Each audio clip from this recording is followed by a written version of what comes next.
Opa, tudo bem, galera? Professor Danilo Galdino, professor de Física, aqui para comentar com vocês mais uma questão do nosso simulado aberto. Nosso simulado aberto do Sistema SEV de Ensino. Galera, a questão que eu vou comentar com vocês é uma questão envolvendo a parte de termodinâmica. Eu vou comentar com vocês a questão número 94. Seguinte, a questão, ela fala do ciclo de Brayton, beleza? Ela fala do ciclo de Brayton e fala as etapas do ciclo. Ele diz o seguinte, ó, vamos lá. O ciclo de Brayton real é composto basicamente por 4 etapas, sendo elas. Aí ele diz aí, ó, 1:2 é um processo adiabático, uma compressão. Galerinha, presta atenção que eu vou dizer. Quando você tem uma compressão adiabática, tem a diminuição do volume, porém a temperatura aumenta.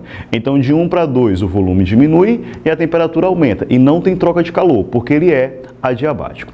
O segundo processo é 2:3, que é um processo isobárico. Galera, nesse processo de 2:3, percebam que você tem uma expansão. Isso mesmo, você tem uma expansão mantendo a pressão constante. Professor, se a pressão foi mantida constante e o volume aumentou, eu posso então dizer que a temperatura também vai aumentar. Ele também continua dizendo, olha aí, ó, 3:4, de 3:4 é um processo adiabático, uma expansão, isso mesmo, uma expansão adiabática. Lembrando, na expansão adiabática não tem troca de calor. Galera, se é uma expansão, o volume aumenta. Se o volume aumenta, o que acontece com a temperatura? Diminui. Não esqueçam disso. E quando você tiver de 4:1, é um processo isobárico. Cuidado, de 4:1 o volume está o quê? Está diminuindo. Se o volume está diminuindo, queridos, quer dizer então que a temperatura também vai diminuir.